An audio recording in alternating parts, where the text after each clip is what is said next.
Magandang gabi sa inyong lahat. Ako ay si Joseph, tago UK ako, pero nakatira ako sa Pilipinas walang taon na. Mahal ko ang Pilipinas. Konti lang na Tagalog ang alam ko, pero nag-practice ako araw-araw kaya dahan-dahan lang. Sa hinaharap, fluent na. Maraming salamat sa pasensya niyo si akin.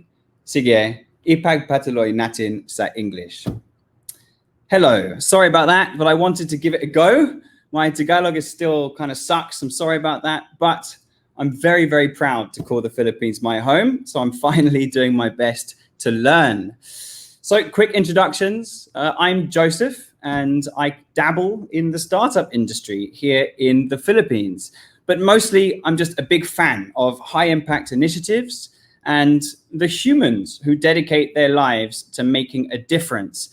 And I've very selfishly chosen 5 of my absolute favorites for you this evening. So as you can see, it's Philippine Startup Week. I'm genuinely excited. Are you? Good? It's incredible how far our ecosystem has come, really. I remember when I first moved to the Philippines 8 years ago. I can't comment too much about the startup ecosystem back then, in all honesty, because I think I didn't really know what a startup was. I'm not too sure I know what a startup is now, right? Is it a small company? It's a high growth company, tech company. It's a mentality. It's a culture, all of the above. Well, what I do know is that we certainly have a community now with some extremely exciting, epic success stories, plus a constant flow of up and coming newbies, and all crazy enough to embark on the ludicrous yet very purpose-driven life that we call the startup world.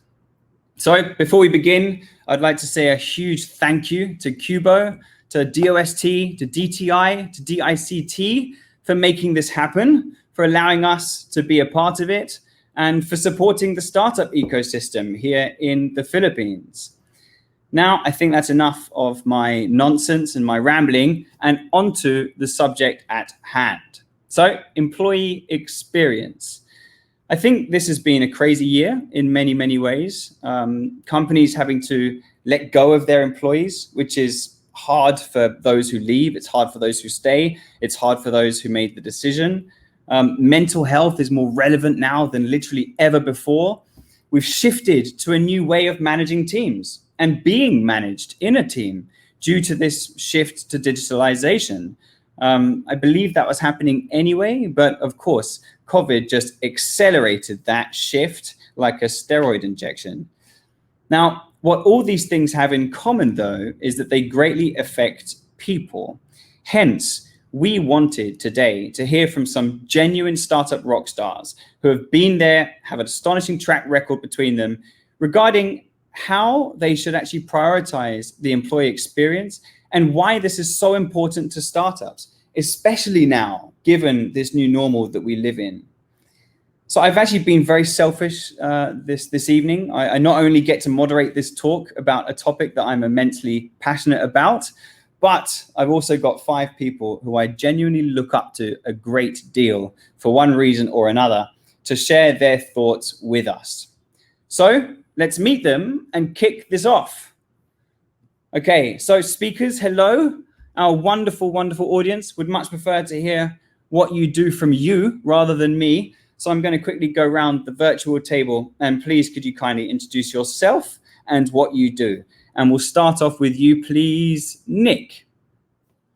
Hi. Thanks, Joseph. Hi, everyone. I'm Nick Padilla, the co-founder, space captain, and chief people officer at Cajon.ph. We are a storage solution startup that helps clients make space for what really matters. And as the chief people officer, my mission is really to be the gatekeeper of our company culture and our values, as well as overseeing talent management and development as we continue to grow. Fantastic. Thanks, Nick. Over to you, Bella. Hi, Joseph. Thanks for having me here today. So to introduce myself, I'm Bella Gupta. I'm the founder and chief momager of edamama.ph.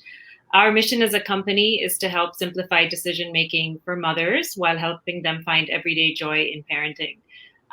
This company is very close to my heart. I'm a mom of two young children myself, and the way we see it, moms are the most valuable digital consumers, but their online purchasing journeys are far from ideal. So we're hoping to change that with Edamama. Thank you, Bella. And hello, Guy. Hello there, everyone. So yeah, my name is Guy. I'm the co-founder of both Luxclusive and Penbrothers. They couldn't be different businesses, but Luxclusive is an enabling or various enabling solutions for luxury fashion accessories, bags and accessories for retailers and brands. So we create solutions that allow these companies or our partners to trade and deal these kind of products in the global market.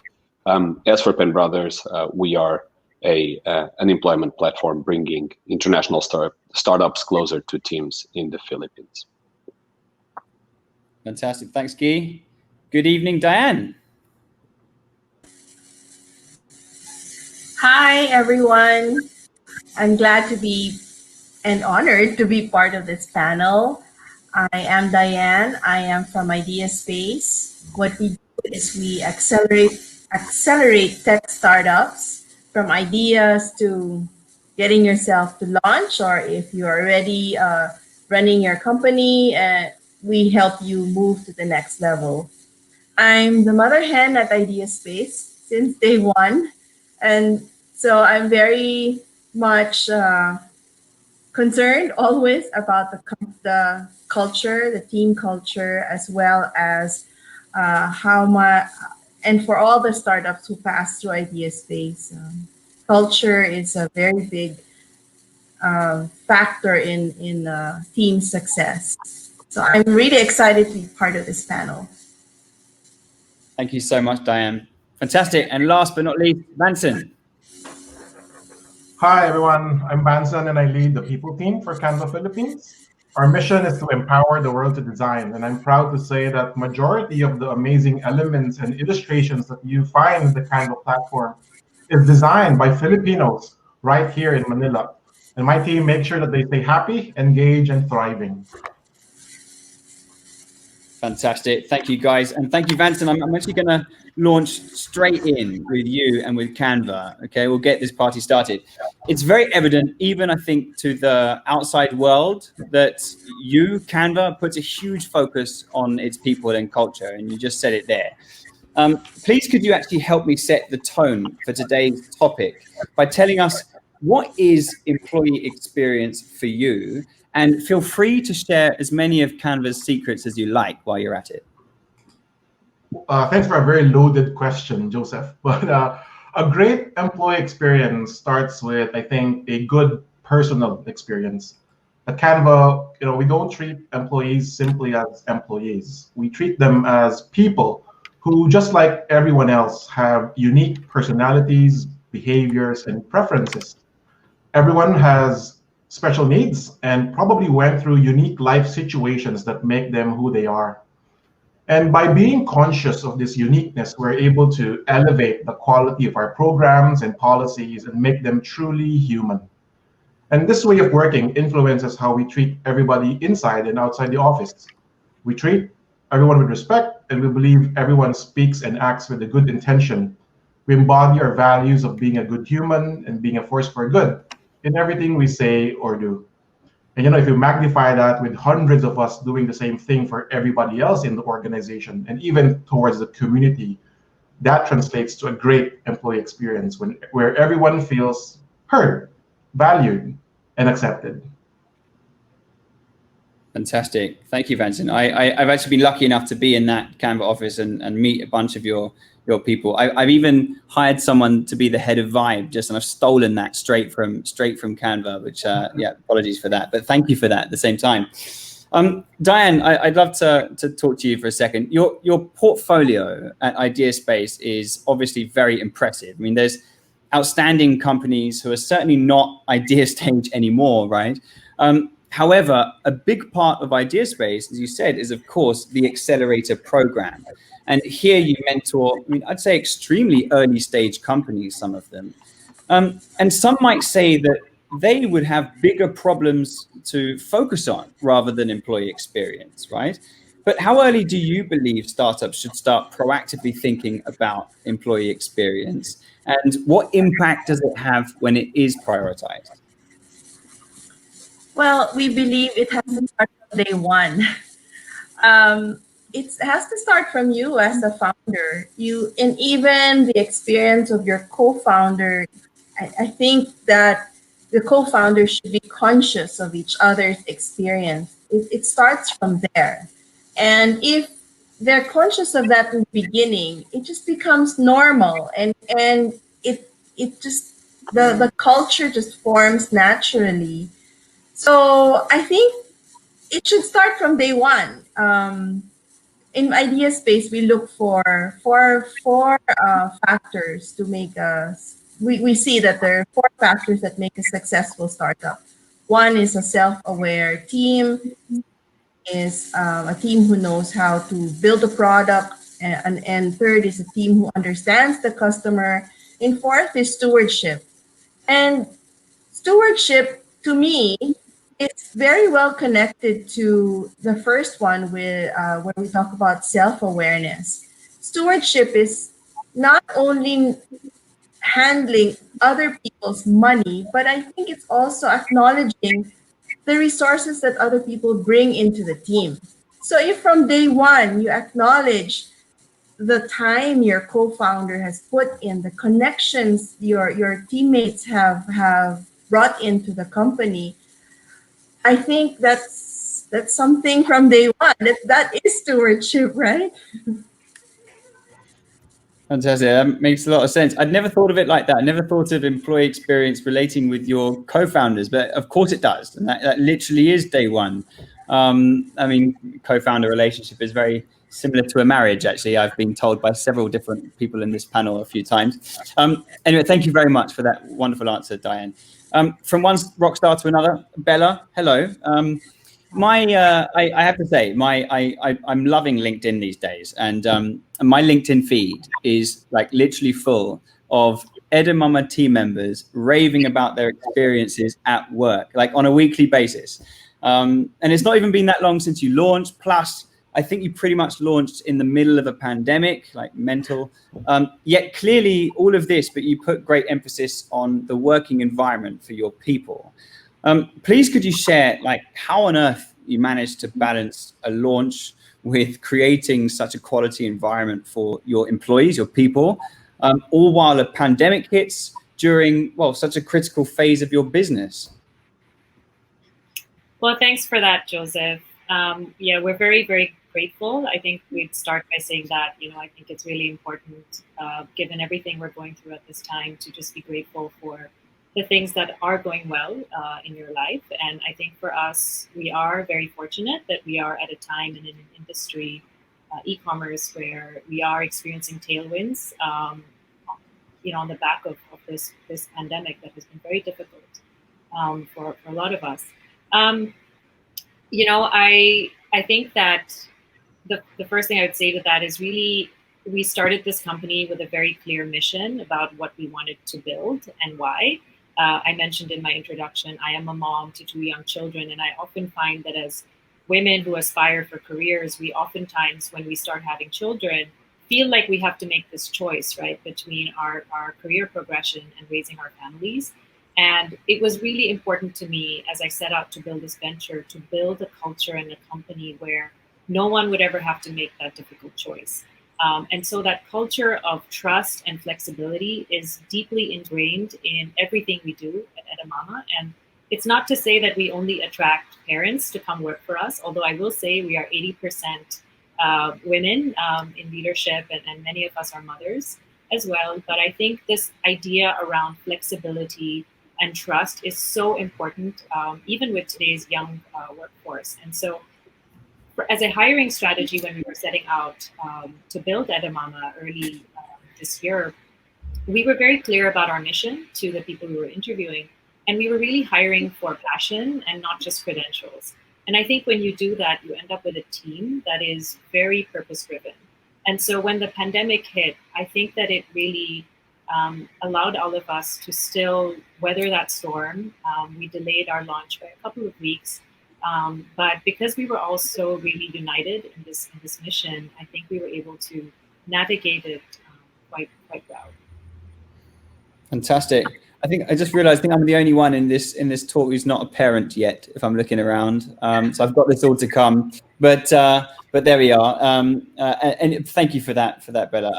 I love that answer. And from talking about the e-commerce world, actually, and the fast pace of it, gives me a very nice natural segue into you, Nick, because you used to work in very fast-paced environments, right? So there's Zalora.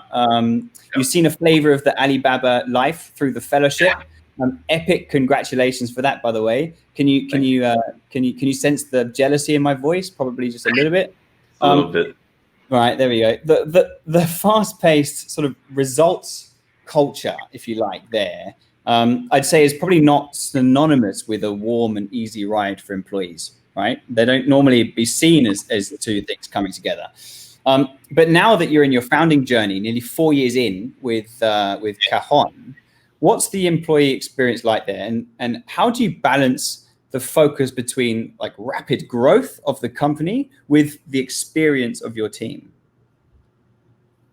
Well, thanks, Joseph. I think I think the Alibaba experience that I had was very eye-opening for me, seeing how big they were, and yet they were so anchored in their values and their culture.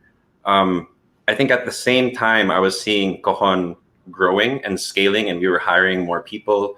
Luckily, we've been able to not just survive the pandemic, but actually thrive during this time. So we're still hiring till now. But while I was there in Alibaba, I realized that they really took time to focus and market their values to their people. You go to the bathroom and you go to the urinal, and there's a placard in front of you telling you about stories about one person showcasing a value of theirs. So this was something that I took home, and around January, I decided to kind of talk to my co-founder, Carlos, and took off the CEO hat and tossed it over to him so that I could become the chief people officer, which is something we didn't have. And I realized that if we were to scale and grow and we didn't have someone safeguarding that, we would kind of lose our identity. We would lose that culture. We'd lose that touch point with our people. And, you know, majority of our guys are writers, are space makers that go and help people by packing and getting their stuff and bringing it back to them. So we really needed someone to kind of focus on that. And we really saw the benefits of it when it came to, you know, the pandemic. There was someone that was really focused on how do we all stay connected? How's our well-being doing? While at the same time, Carlos, my co-founder, who's that, you know, can take that CEO hat and just run with it, work on the business development side of things, create that platform aspect. But at the same time, I'm just there safeguarding what matters, and that's kind of the people that are building us. That's excellent. Thank you for that, Nick. I'm lucky enough to make both you and Carlos, and I know how much you both put emphasis on the people from a first-hand basis. Just quickly, why are you called a space captain as well? Give us a rundown on that. We call ourselves space makers and space captains because we realized storage isn't so sexy, and the end product is space. What you do with the space is actually what we deliver. Awesome, love it, and especially now in a post-pandemic world, this is interesting. Very cool. Yeah. Okay, Guy, finally over to you, our Portuguese founder with 2 successful startups. Who I sometimes annoy him by calling him the Ronaldo of the startup world. He literally hates that. Sometimes Mourinho, depends what time of the day you catch him. Stupid inside football joke, ignore that. Across your 2 startups, if my calculations are correct, you lead about 130 Filipinos. Now, of course, in the Philippines, like motivating people and creating a positive employee experience is done very, very differently than it might be in, let's say, Portugal, or let's say the US or Singapore, anywhere in the world. Perhaps you could share a story or two, whether success or mistake, from your experience of actually managing Filipino teams, and what advice would you give to other foreigners who are looking to build a team or even launch a startup in the Philippines as to how they can adapt and create a strong culture? And I'll be listening intently to your answer for tips. Very good. Thanks, Joseph. I mean, it's always easier to be the last one to speak because you get so many ideas and you get to listen everyone. And I think we could touch upon many of the ideas that I've said here. First, being a father definitely changed the way that you perceive the world. So definitely, I advise you to do it fast if you can, because you will look at your employees in a completely different way, and your kids teach you so much about what a non-expressive or a non-speaking creature can express itself. And I think that's something that I've definitely learned through the journey of being a father, is looking at the people that I work with the way that you don't have to speak to me for me to understand you. And that's basically what you do with your kids every day. And I think that's just trying to grab a little bit of what was said already here. I think that's definitely something that is interesting. In regards to also grabbing on what Diane said, I couldn't agree more. So the first point about employee engagement is, well, first is, what is your mission as a company? What is your mission as a human being? And what are your values? Because for as much as you want to create a great company with values, if you don't have it inside you, that's, as a co-founder or as a founder, that's definitely not going to come out. So I think it's important that you definitely, but your company is going to be what you believe in.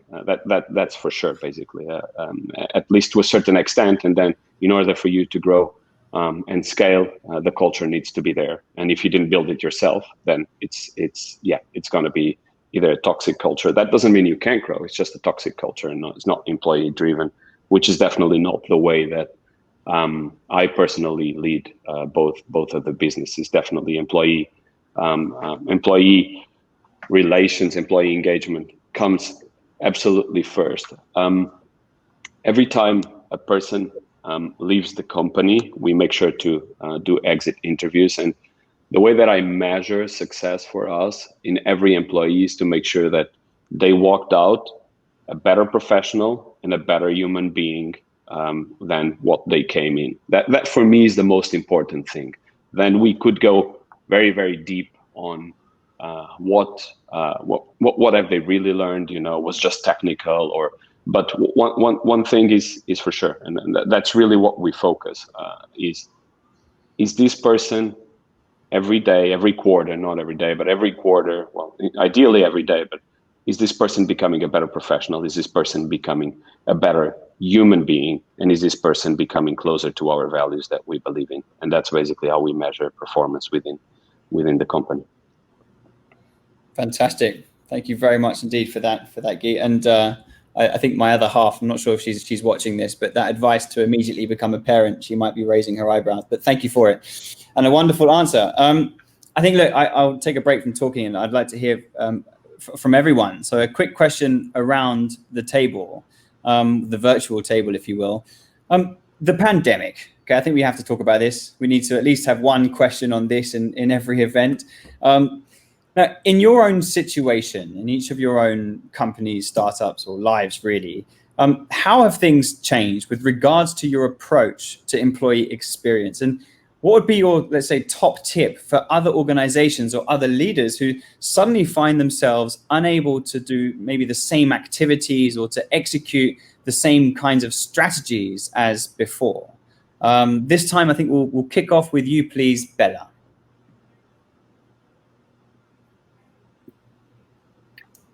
Okay. Yeah, I think that this is a new normal for all of us. It's a very challenging time, and I don't think there's any right answer as to what strategies work. It really depends on the kind of team you have and the industry you're serving. I think one thing that we have tried really over the last few months, as a new kid on the block, as a new startup, and also a company navigating a difficult pandemic where people have not left their homes for months, is leading with compassion, right? And I think that means a lot of different things, and it's really impacted the initiatives that we run as an organization. So I have a head of people who works very closely with me in making sure that we don't take for granted the realities that people have. There's one philosophy, for example, which is keep your, when you have Zoom meetings, you should keep your camera on. But for a lot of people, that's not feasible. They live in very small spaces. They don't feel like getting out of their pajamas, right? They've had a rough night. And so I think we really try to be sympathetic about that. We actually don't require cameras to be turned on. It goes back to the point I raised earlier about a culture of trust. We're also really fortunate. We live in a time where you can use so many different tools to help keep your team engaged and excited. So we have game night every Friday at 6 p.m.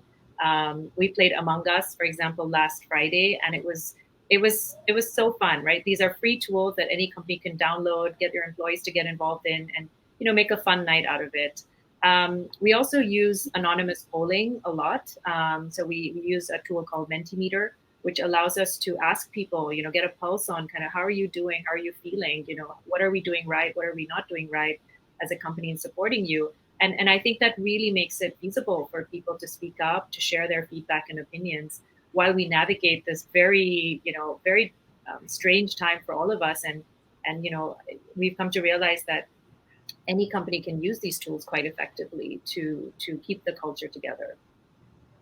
Fantastic. I'm going to look up these tools. I mean, we were just playing like rock, paper, scissors over Zoom, and it's not quite as sophisticated as your options. I'm definitely going to look into those. Yeah. Please do. Thank you, Bella. Vanson, same question over to you, please.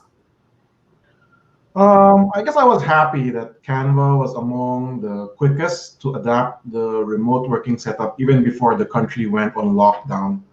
And I would attribute this agility towards our people before policy mindset, which I'm very happy and very proud of. We first focus on getting everybody safe, and settled by providing people access to medical, mental, psychological, and financial support. I think during the heat of the pandemic, people were just scared. Work took a sidestep, and people were just on survival mode. And then once the smoke cleared and we were able to give people what they needed, we then focus on providing work tools to ensure that they feel stable with their work, they're not going to lose their job, and that's one thing less to worry about. And then once fully enabled, that's the only time we pivoted to redesigning how the Canva experience would be as we transition all to working remotely. I guess a tip I could share is not to force old ways into the new normal. And at the same time, I think we should continue to trust employees that they will do their best work, despite them being at home and you're not able to supervise them as closely as back you were in the office. But at the same time, provide them with the means and support to be effective. They want to be successful in their job. They want to keep their job. Help them, help them. We also sort of adopted this tight, loose, tight way of working, where we tighten on goal setting and targets and make it super clear from the beginning so people know where to focus their energy on. And then we loosen up how people do their job and relax policies where we could and really make it comfortable for them to continue working despite the pandemic. And then again, retighten when measuring success and accountabilities. And I think this is how I can simply describe our strategies since March. I think we can definitely learn a lot from that. And I'm sure you'll be getting a few more applications to Canva, even more than normal after this evening's talk. Diane, same question to you.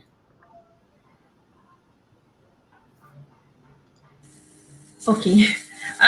So in the past life, when things were normal, I had two barometers to check on the tightness of the team and how people care for each other in the team. First was our dining table in the office. I can tell when someone is always not joining us for lunch or finding a reason why they can't join in for the meals we have together, then that gives me an indication that, hey, someone needs extra attention. And then the other one was the kitchen sink. So we have a policy in the office that you have to wash your own dishes. And I have this theory that people who don't wash their own dishes, they don't care. They don't care about the company. They just leave it to our utility girl to clean it up, or whoever is the last person in the office to clean up. So my theory is those who don't care and the people who like want to leave the team already, they don't care. They don't wash dishes anymore. so so now I don't have that barometer, right? So we're all online, and how do I know if people care about each other? So the what replaced the lunches that we have together, the meals that we share, is the weekly check-in. So every week we have a weekly check-in before we do our team meeting, or what you call a standing meeting.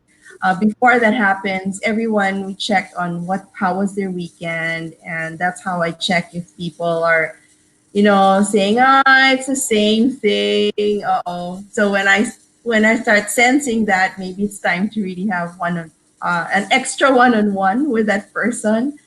One-on-ones are also very, I used to do it maybe once a quarter before, but now I have to do it once a month, and sometimes maybe even more.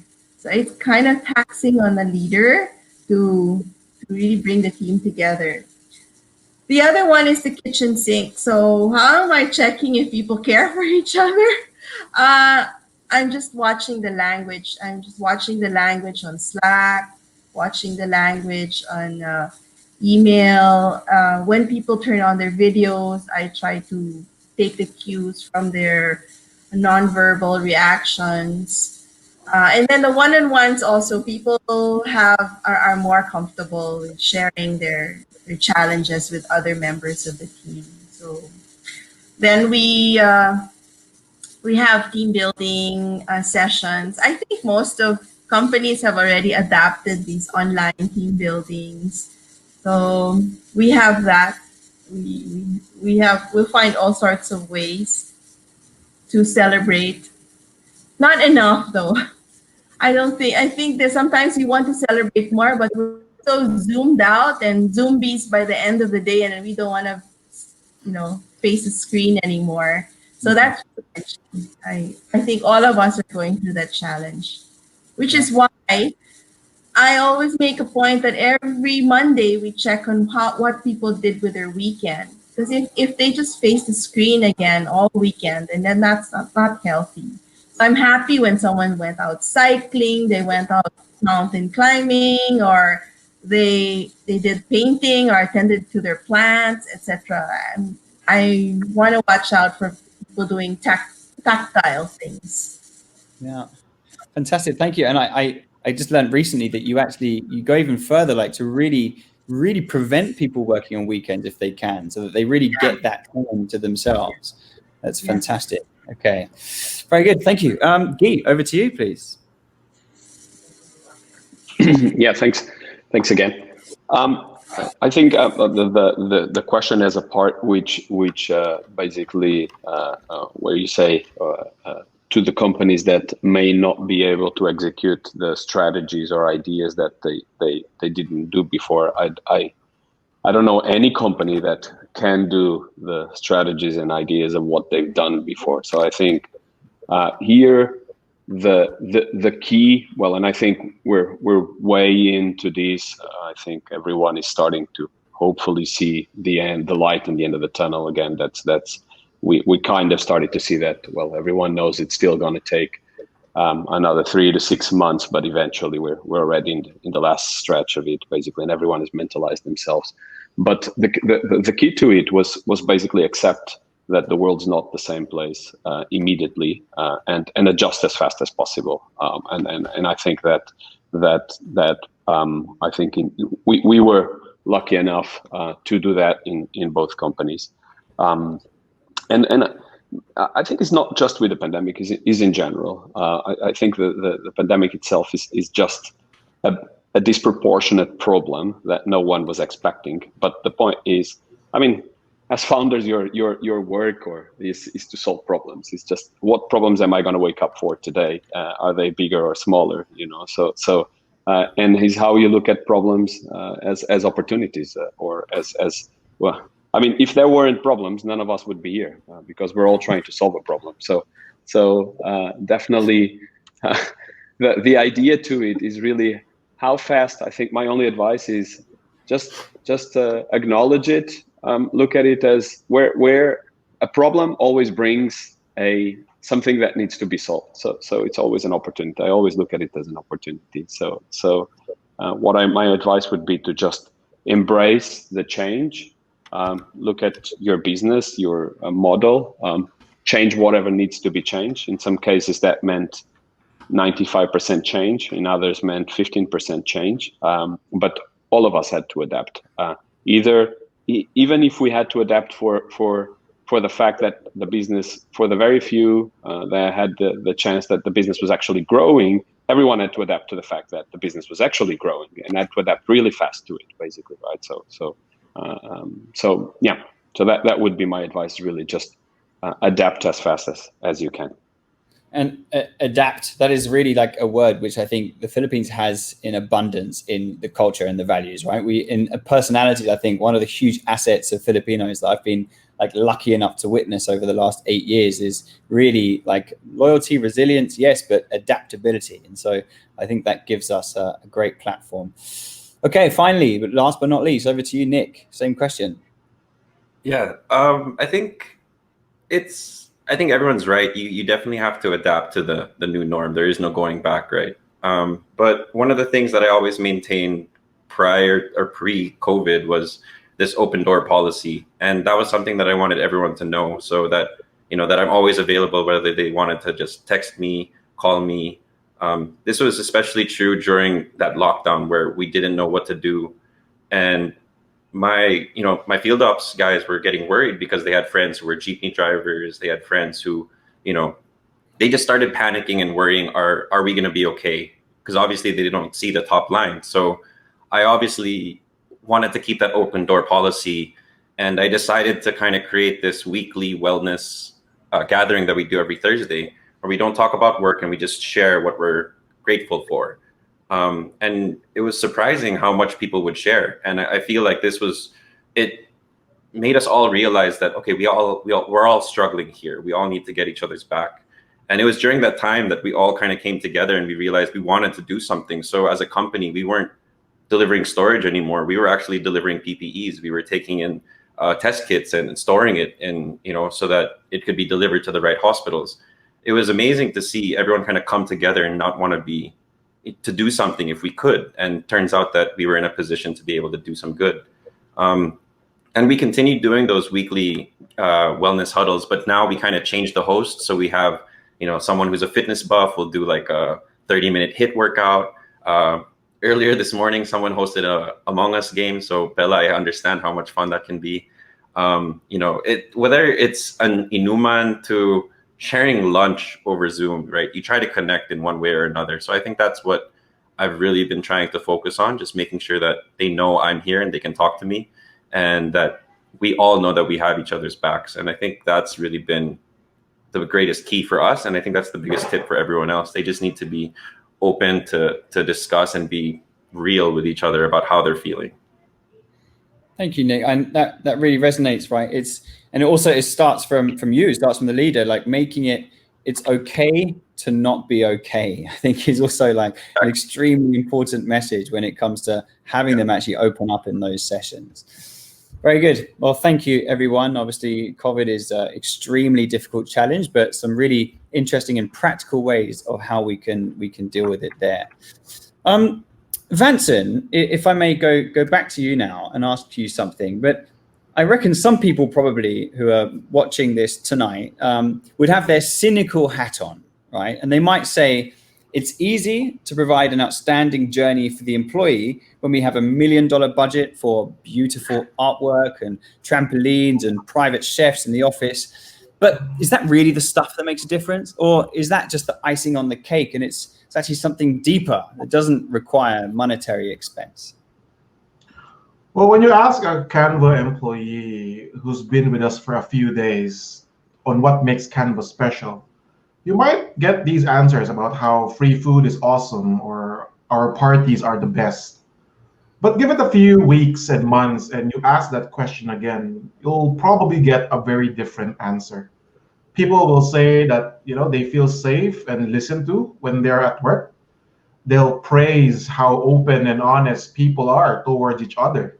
No, and they will give you examples of how people helped them achieve their crazy big goals or how they supported them when they were not at their best. No, I like what Bella mentioned a while ago that you'll hear words like compassionate leadership, that management truly listens, that Canva is good to its people, not because they get free food or great parties, but because they feel that the company genuinely cares about them.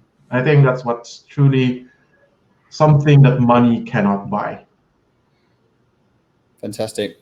Agree. Definitely agree. Oh my goodness, very interesting.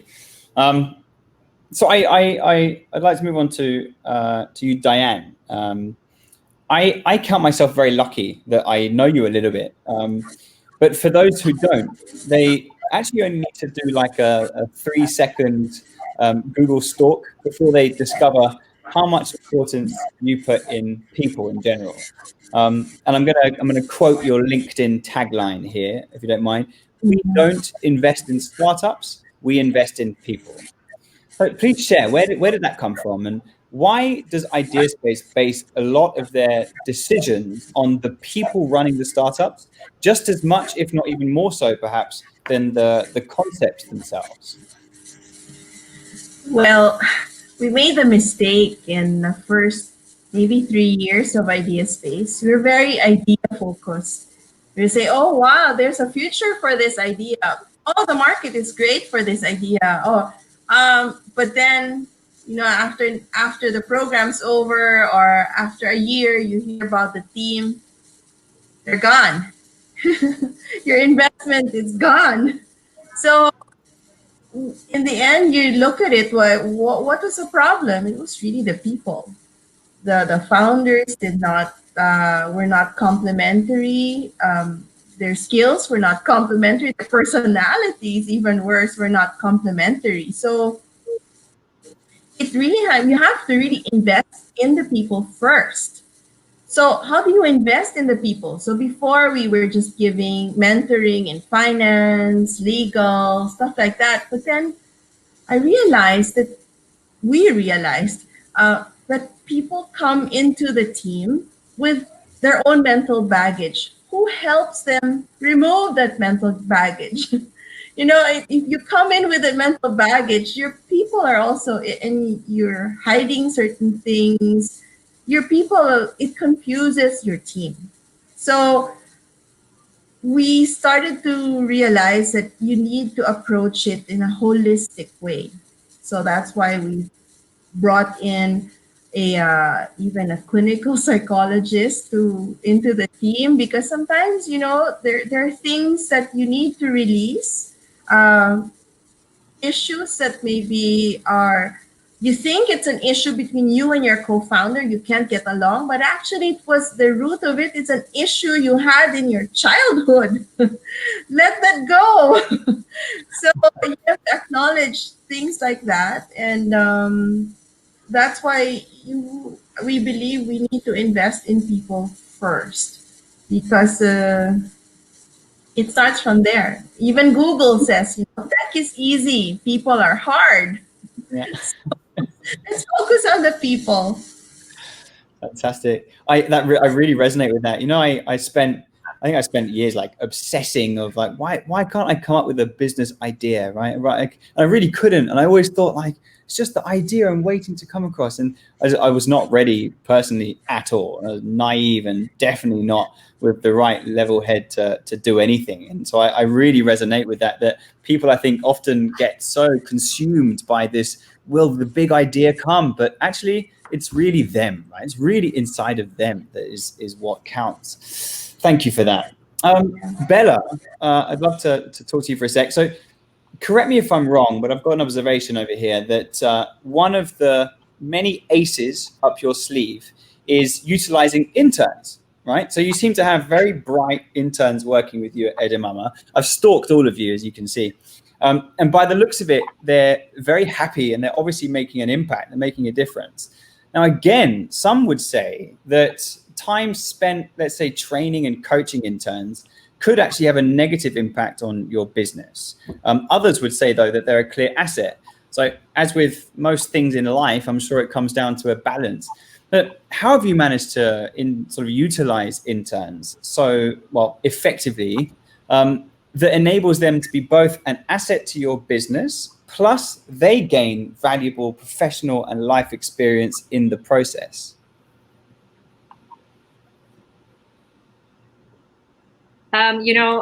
I think about my first job as an intern in college. I was photocopying and literally getting coffee for my boss at the time. And I always thought to myself, I could do so much more. I could add so much more value here than I'm being given credit for. And so it was kind of a mental note, I think, for me to one day kind of address this differently. I think interns are a huge asset. We are a seed stage startup. We have limited resources, we have a limited budget, but we have ambitious goals. And so I think interns provided that really good gap for us, a very good bridge to that gap for us. And so these are, I think, juxtaposing that with this new situation you find a lot of students in at the moment, which is they're not going into physical classes. They've suddenly stopped socializing in person. So they have this free time that I think got opened up. And so, some really bright kids from around the country applied to Edamama for internships, and we created roles for them.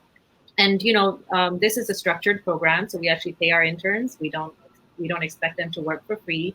And we really give them meaningful projects to work on, guided by a dedicated manager and a team, right? And again, going back to my point earlier about tools, when you have a platform like Slack, for example, it becomes easy to involve people into projects without giving them kind of exposure to everything, and yet giving them kind of meaningful work to do at the same time. So that's how we've gone about it. And I think another important point to make here is that your interns are your future ambassadors, right, for the company, whether they choose to come back to work for you or not. But the hope also is that some of them will come back and work for us full time after graduation. And we've been blown away by the passion and the commitment and the real value add our interns have brought to the table. So I really, I think it's a win-win for both sides. They get the kind of experience that they probably wouldn't get. And we get excellent contributions to the business. So yeah, we're very grateful for it. Do check out the intern video that some of our interns put together and posted on our LinkedIn page. We did not pay them to do that. That was purely organic. But I think it was a proud moment for us as a company. That's fantastic. This is the one cutting from each one. So I won't give it away, right? That one. Yeah, it's fantastic. Right, I love it. Yeah, fantastic. Really cool. I guess, yeah, it is a win-win, but it's easier said than done, right? I think, and so many people, I've been in that situation myself where, they treat an intern where it's really just, we'll give these tasks like, here's 1 million business cards, now go and fill out a spreadsheet for the next 5 days, right? But really, when you do it properly and you give them genuine life experience, then absolutely, it's a real win-win. So it's so nice to see you leading the way with that. Okay, Nick. So from success to failure immediately, and we love hearing about when founders mess up, don't we? We love hearing about failure stories. We can talk about the good things all day. And tonight I've picked on you to be the one to share a mistake that you've made with regards to employee experience. So perhaps, I don't know, you didn't put enough focus on it in the early days, or perhaps you put too much focus on it, trying to make your people happy, but whichever. We're eager to hear about a time that you believe perhaps you should have handled differently. And then what did you learn from it so the rest of us can learn with you without having to make the mistake ourselves? Great. Yeah, I'll help everyone learn from my mistake. Well, I think this one, it's it's pretty easy for me to answer. I think leading up to that whole adventure with Alibaba around December last year, the company was really growing. We were getting a lot of interest from investors. There was just a lot of scale and a lot of excitement. So as a co-founder, both me and my co-founder Carlos, actually, we were so focused on that, right? Trying to entertain the investors, trying to make sure the company's growing, that the culture or the people kind of took a back seat. And I kind of felt it. And I guess it was only when I was starting to get ready to go to Alibaba, because I'd be gone for 10 days and I had to kind of, hand over or delegate some of the tasks, that I realized that some of the space makers felt that they were kind of disconnected from me and they were kind of disconnected from, I guess, management. So I started talking to them and they realized that they felt that we were so focused on these investors, on the shareholders, on pleasing them, that we kind of lost sight of what they were going through, and we weren't getting to know them as often. We weren't. One person was saying that we weren't buying them beers at 3 p.m., which was just one time, but they keep on bringing it up. But so what we did, or what I did, was I kind of changed how we focus, and just kind of to remind Carlos and I of what we have. And we just told everyone that, look, this is what we're going to do. Cohon is going to focus on the subscribers first, space makers second, shareholders third. That's the hierarchy of our focus, right? We focus on the clientele, but second to the clients is space makers. It's who we stand with side by side in the trenches, and then the shareholders. Without the space makers, there are going to be no shareholders, right? So we wanted that to be crystal clear to people, that yes, the clients are first, but you guys are, a close second. And that really kind of resonated with everyone. And it was just a constant reminder for us not to lose touch with who we have with us side by side. And I think that was really a turning point for me. So coming back from Alibaba, I was really re-energized to focus on the people and everything. And then COVID happened. But yeah, so that was really the turning point for us. And that was the biggest mistake I think I made in terms of culture, employee experience. And luckily enough, my guys were patient with me to kind of make that change. Thanks, Nick. And really interesting, fascinating story.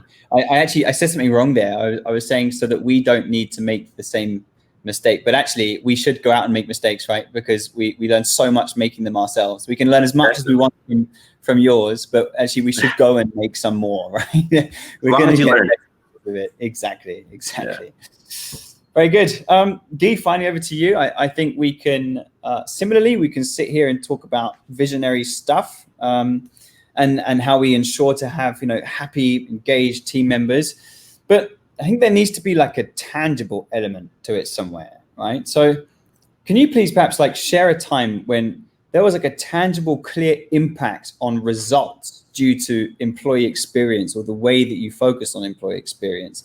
And then part B, what would be a metric? How could you measure employee experience?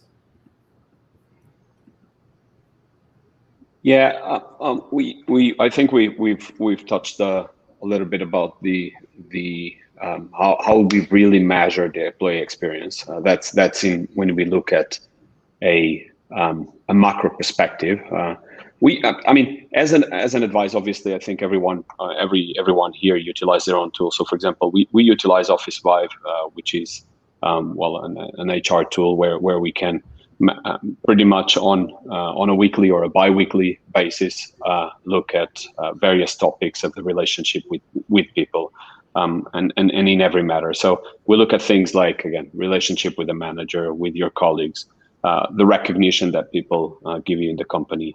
Are you an ambassador of the company? Do you get the feedback or the personal growth that you're looking for? Stuff like, happiness and wellness as well. So pretty much you do get an overall 360 view of the employee, and then we can break that down literally to the single employee. So we know exactly. So we can see that, look, wellness is not doing very good this month. So let's focus on activities of wellness. And then we can see who are really the employees and we could have personal growth where we're doing great, but there's one employee or a couple of employees where they're not doing great, and we can really focus and pinpoint that person to go to. I want to share an experience that we did in Luxclusive, which throughout or in the middle of all this pandemic, we pretty much or a couple of them that work quite well. One is we had us as founders talking one-on-ones with every single employee more than one time. And again, it's of course that's easy when you're 10 people. When you're close to 90 people, and you have to talk to everyone. But it does have a part of the impact on your schedule of the week. But as Nick said, I mean, we understood that it was not about being a big part of being an owner of the company was not about driving sales, but in this case, but make sure that your people are correct or are in the right place. So we did that a couple of times, and I mean, we're still throughout this. So that's definitely one advice is that I give to everyone is really go out and talk to your people one-on-one, one-on-two, one-on-three is also enough. If you don't have enough time, that's fine, but go out there and do that. Another thing is, I mean, it's you've made a question to Canva about is money what brings the happiness? I'm not going to say that money doesn't help on the happiness, but it's definitely not the main reason, right? So of course, who doesn't like to enter an office with ping pong tables and free food and free beer and all of that, right? Who doesn't, basically, right? So but it's really that it's only candy to your eyes the first week, as said. After that, it's kind of like, look, there's much more beyond that, right? So the culture needs to be right, and the people need to be right, and so on. So one of the things that people really appreciate, specifically in the Philippines, that we learned with the Filipinos is obviously Filipinos, as we all know here, you need to conquer them by the heart. That's really how you conquer Filipinos, basically, and by actions that prove them that you have a heart to them, basically, right? And so a small token of appreciation, something can be very small, doesn't matter what, out of nothing, you can get a little. Again, you can go to Edamama, buy a little gift for all the moms in the company and send them a little gift and say, look, I've been thinking that it's a tough time, I don't know, Christmas is coming around, we might not all be together, but we wanted to make sure that all our moms are together and thought of. Whatever it is, it doesn't matter. It's not the actual gift itself, it's the thought that really counts. And the fact that we as founders or we as a company can go beyond the fact that we're just selling a product or the product that we love, that we sell every day, that we could go beyond and recognize the people that work with us, that resonates. I don't think just to Filipinos, I think resonates to everyone, basically, because after all, or before all, we are human beings. And I think that's specifically in the times that we live on, that really is. So that's something that would be my two advices to it, and that actually had an impact. We could go on specific cases, but I think in a broad stroke, simple actions that definitely, the first one really lets you know how are your people feeling and what you need to change, because it's a one-on-one. The second one is you'll see that you get recognition for something that it just takes organization and thought to do it. Yan Ganyan Dapat is what I would say to that one. Fantastic. Very good. Thank you, Guy. I'd like to, I think we need to finish up relatively soon. So I'm going to ask a few final questions, 2 or 3 final questions to a few of you for each one, I guess, to speed up the time. Look, mental health. Okay, let's talk about mental health for a little bit, because it's so relevant, and I feel like we should spend one more moment on it.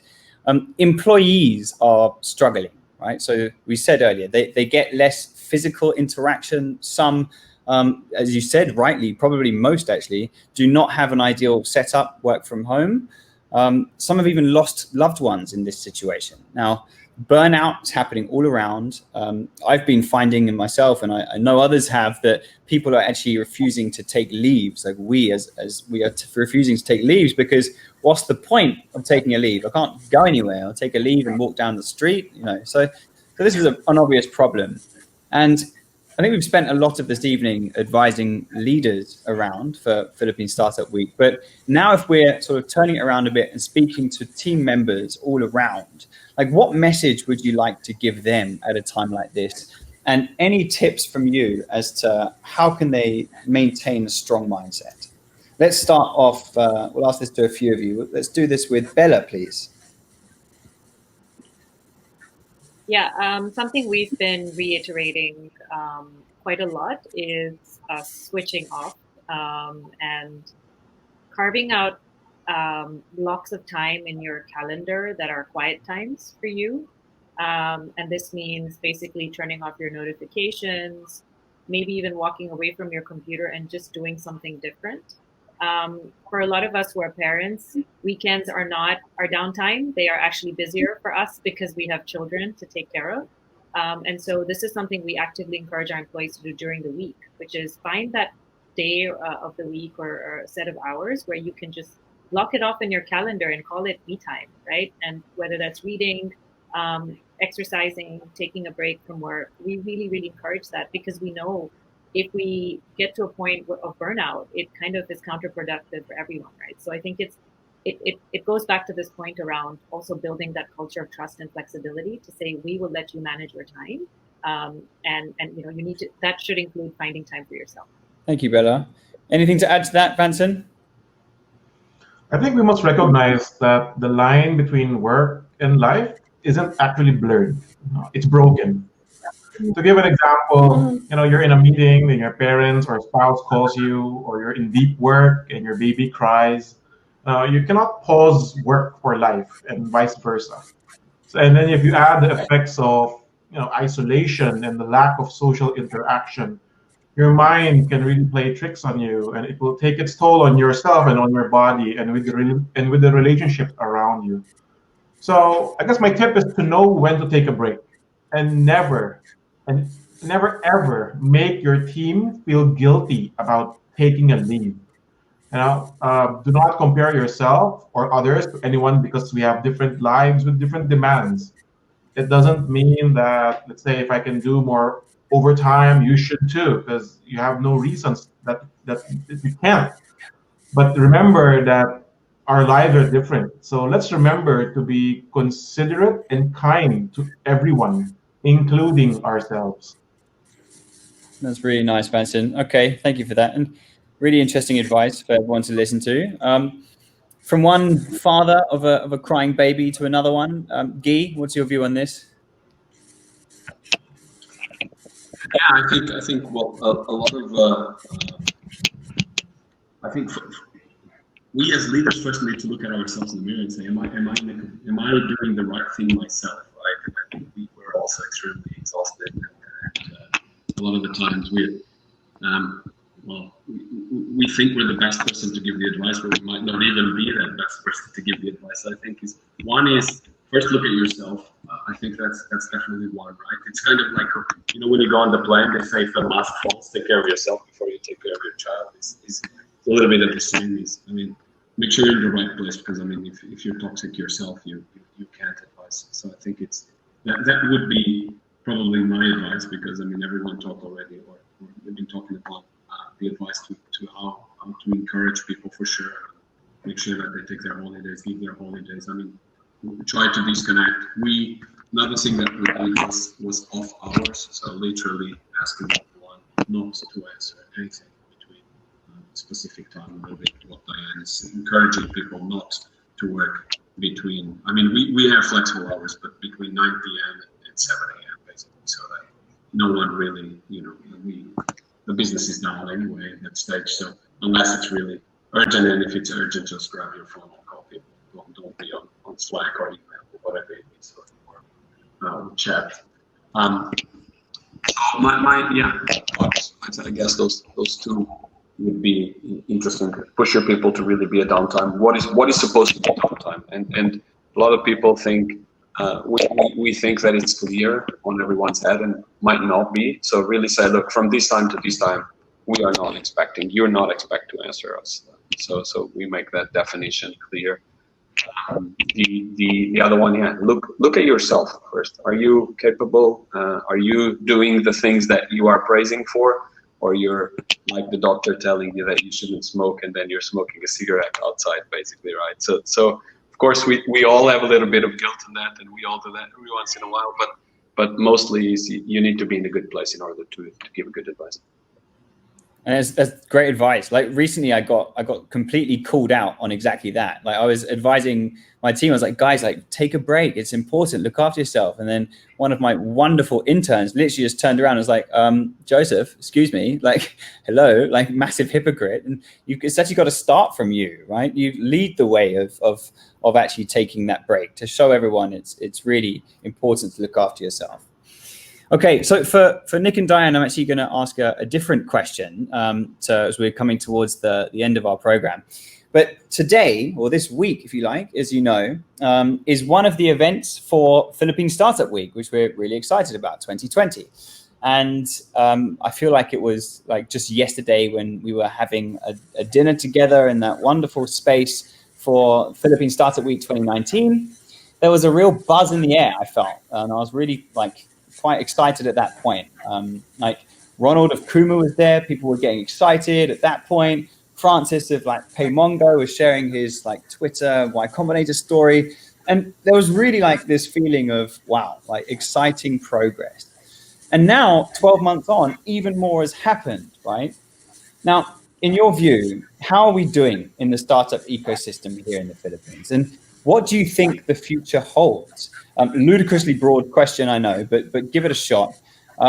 For this, I'm actually going to kick off with someone who is extremely humble, but I believe has been instrumental in building that ecosystem over the last 8 years. Diane, please. I think it has just accelerated things. What it has done before, there was the digital world and there were the brick and mortar companies. Now brick and mortar companies and people who refuse to be more digital or more tech enabled are now realizing, oh, we gotta speed up. So I think it's good. Things that have happened are good for the tech ecosystem, but I think it's not enough. We are so far behind in terms of the Southeast Asian. Just look at Southeast Asia. We are far behind. And if we don't accelerate things, our data will be owned by other entities, not domiciled in the country.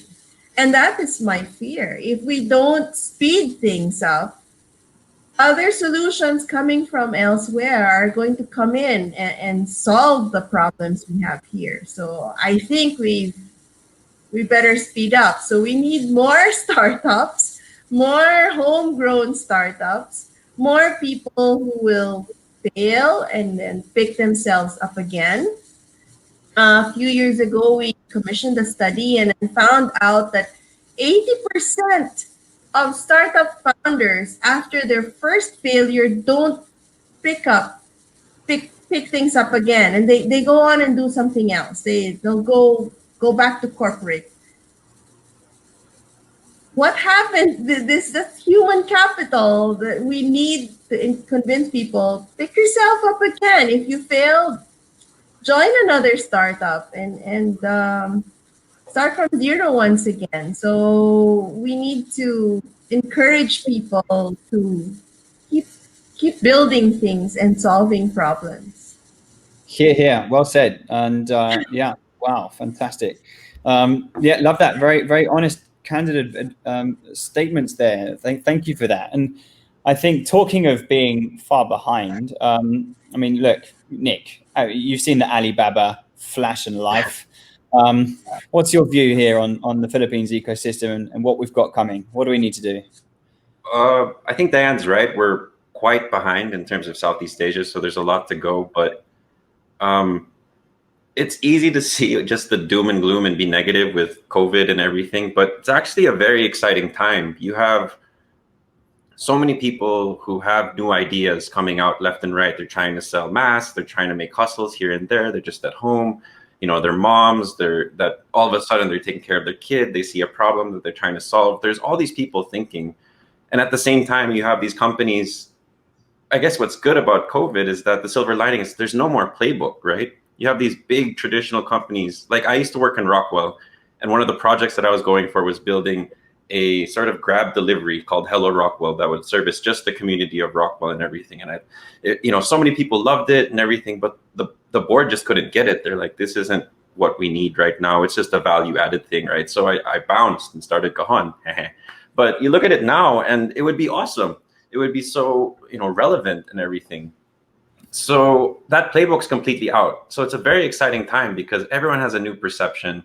And also you have all of these people trying to make a good, I guess, situation from what they've got. The other day I interviewed a flight attendant from Cebu PAC who was a part of that retrenchment, and she's applying to be a customer success agent. And it was amazing to hear the training that they went through and what she's trying to put into customer service from her training as a flight attendant.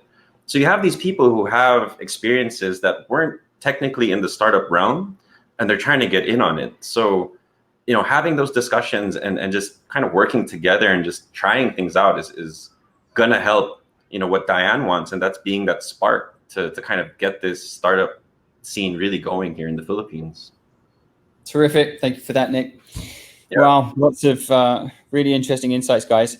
I have to say we've come to the end of our session, so I'm going to ask one more thing to each of you, but it's actually my favorite thing because I think, look, you are between you, wow, like founders, or can I say shakers, movers, but you're actually human, aren't you? Right? You're not immortal, and I think at a difficult time in the world when many people are struggling, leaders are trying to make their startup work and they're struggling, or team members are trying to be engaged at work but they're struggling. This is actually more important than ever to show the rest of us that you too have your struggles and even your odd moments.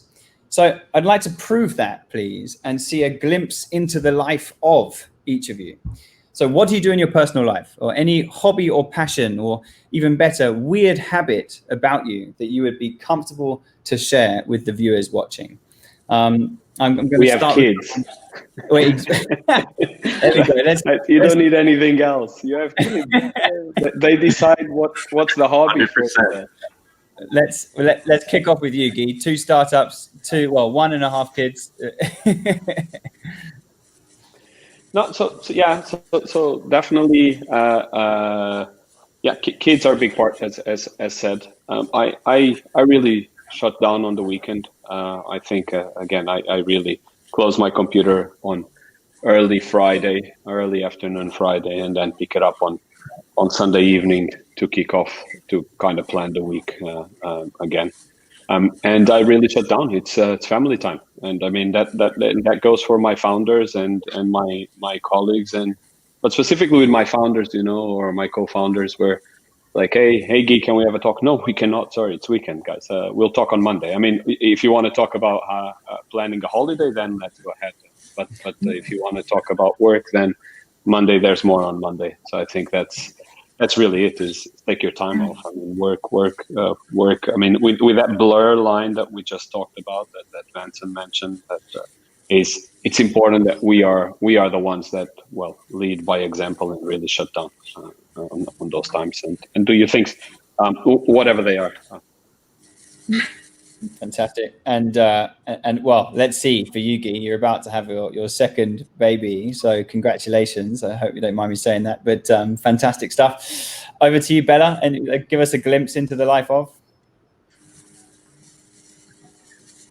I fold a lot of laundry on the weekends, but jokes aside, I have discovered this newfound love for cooking, and I actually think I have a shot at MasterChef, so I will be putting in an application and find some partnership potential between Edamama and MasterChef. But yeah, I mean, I think cooking has been an outlet for me.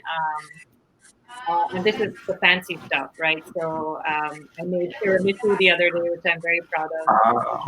And it's been delightful to just look up all these recipes and create stuff that I That's so never really cool. had the time. Fantastic. Send some my way, please. Very good. Nick, how about you? I think one thing that sets me apart from Filipinos is that I'm a father, I have a son, but we don't have a yaya and a help, and that is by choice. So, I fold a lot of laundry. I do not cook, but I do a mean laundry. And then two other things that I guess I want to share is that as a co-founder, my co-founder and I, we do jujitsu together. So if you have a co-founder, I highly recommend it. Having a violent spar with each other at the beginning of the day makes it easier to make decisions later.